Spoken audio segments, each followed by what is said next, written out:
Assalamualaikum warahmatullahi wabarakatuh.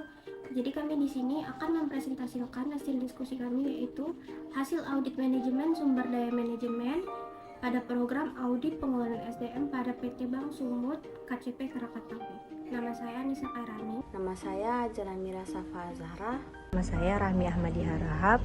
Yang pertama, latar belakang perusahaan. Bank Sumut adalah salah satu bank di Indonesia dengan nama perusahaan PT Bank Pembangunan Daerah Sumatera Utara yang berkantor pusat di Jalan Imam Bonjol nomor 18 Medan, Sumatera Utara. Bank Pembangunan Daerah Sumatera ini didirikan pada tanggal 4 November 1961 dengan sebutan BPSU.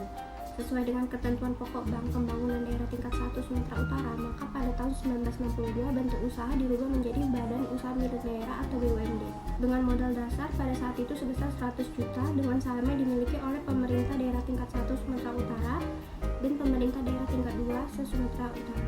Selanjutnya ada struktur organisasi perusahaan dari PT Bank Sumut, yaitu pemimpin bisnisnya itu Pak Ahmad Zaidan dan pemimpin operasionalnya itu Bu Nona Yanisi. Terus selanjutnya ada AU produktif yaitu Pak Darmansyah, ada AU konsumtif yaitu Ibu Dewi Amorita, dan ada FSU yaitu Ibu Astari. Dan selanjutnya ada CS Andriani, ada teller Bu Rahayu, dan back office Pak Irfan. Pertama itu kondisi. Perencanaan tiap unit didasarkan atas beban kerja dan peraturan yang ada di perusahaan. Setiap karyawan telah mengetahui visi, misi, tugas, wewenang, dan tanggung jawabnya masing-masing. Kriterianya yaitu kebutuhan tenaga kerja tiap unit ditentukan secara mandiri dan atau bersama-sama. Tanggung jawab perencanaan SDM dasarnya terletak pada seluruh pemimpin yang membutuhkan SDM. Penyebabnya, pada umumnya perusahaan telah melaksanakan kebijakan-kebijakan yang berlaku, tetapi metode perencanaan masih dianggap kurang tepat oleh pemimpin dikarenakan kurangnya edukasi sehingga menimbulkan perbedaan persepsi. Akibatnya, pelaksanaan fungsi perencanaan SDM pada PT Bank Sumut KCP Krakatau telah berjalan dengan efektif.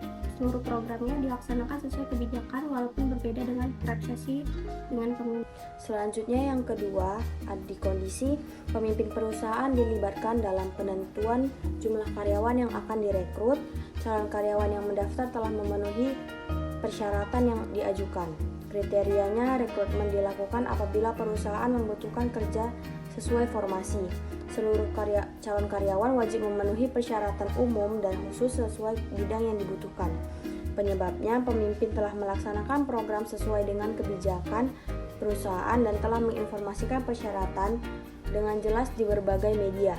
Akibatnya, seluruh program rekrutmen karyawan telah berjalan dengan efektif sesuai dengan kebijakan perusahaan sehingga tidak terjadi kelebihan dan kekurangan karyawan, sekaligus mendapatkan karyawan yang lebih berkompeten di bidangnya. Yang ketiga, kondisi perusahaan belum memiliki supervisor khusus untuk perencanaan dan pengembangan karir. Kriterianya, program perencanaan dan pengembangan karir kepada karyawan harus dapat mencakup semua karyawan dan memiliki supervisor untuk penanganan perencanaan dan pengembangan karir karyawan. Penyebabnya, perusahaan belum membutuhkan supervisor khusus untuk perencanaan kinerja perusahaan dan pemimpin hanya menggunakan pendapat dan preferensi mereka sendiri.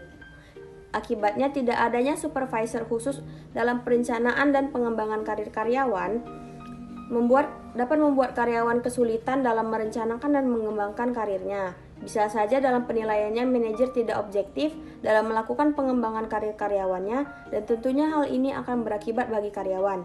Mulai dari karyawan merasa tidak memiliki jenjang karir di perusahaannya hingga kurangnya motivasi dalam bekerja. Yang keempat, kondisi setiap karyawan diberikan motivasi untuk mencapai tujuan perusahaan. Kriterianya, untuk dapat memajukan perusahaan dan mendorong kinerja karyawan, kompensasi yang diberikan harus dapat memberikan motivasi kepada karyawan. Penyebabnya dikarenakan untuk meningkatkan prestasi kinerja karyawan. Akibatnya, memberikan kompensasi untuk karyawan yang berprestasi menambah motivasi kepada karyawan yang lain untuk lebih giat dalam melakukan pekerjaannya. Kesimpulan audit yang kelima yaitu dengan kondisi perusahaan memiliki program penilaian kinerja untuk setiap karyawan. Kriterianya, program kinerja karyawan harus memiliki standar penilaian terlebih dahulu untuk dapat menilai karyawan secara objektif. Penyebabnya, perusahaan memiliki program penilaian kinerja tetapi standar penilaian kinerja menggunakan penilaian yang subjektif. yang artinya metode penelitian kinerja ini tidak memiliki standar penilaian kinerja perusahaan dan manajer hanya menggunakan pendapat dan preferensi mereka sendiri. Akibatnya, standar penilaian kinerja yang subjektif dapat dikatakan tidak efisien untuk saat ini. Selain dikarenakan penilaian tersebut tidak menggunakan informasi terverifikasi, biasanya penilaian yang subjektif sangat dipengaruhi oleh kedekatan karyawan kepada penilaian manajer. Hal ini dapat menjadi tidak efektifnya penilaian yang dilakukan oleh perusahaan dan hanya mengutamakan pemberian nilai tinggi kepada karyawan yang dekat dengan manajernya saja. Kelemahan yang pertama yaitu kelemahan yang terjadi pada penilaian kinerja yang subjektif yang dapat berimbas kepada perusahaan dan karyawan.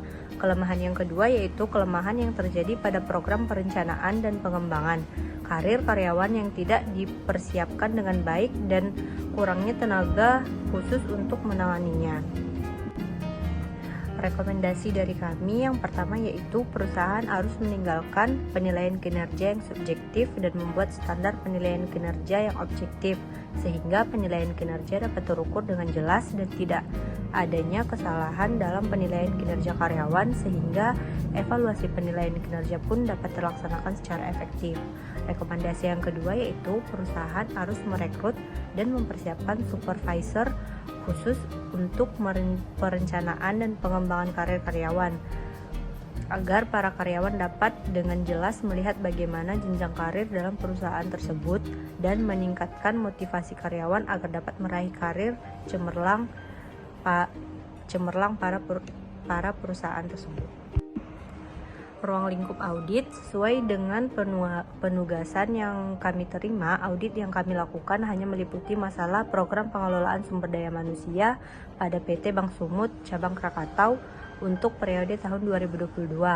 Audit kami mencakup penilaian atas perencanaan dan pengembangan karir pada karyawan, program penilaian kinerja karyawan dan pemberian kompensasi. Baiklah, sekian presentasi dari kami. Saya ucapkan terima kasih. Assalamualaikum warahmatullahi wabarakatuh.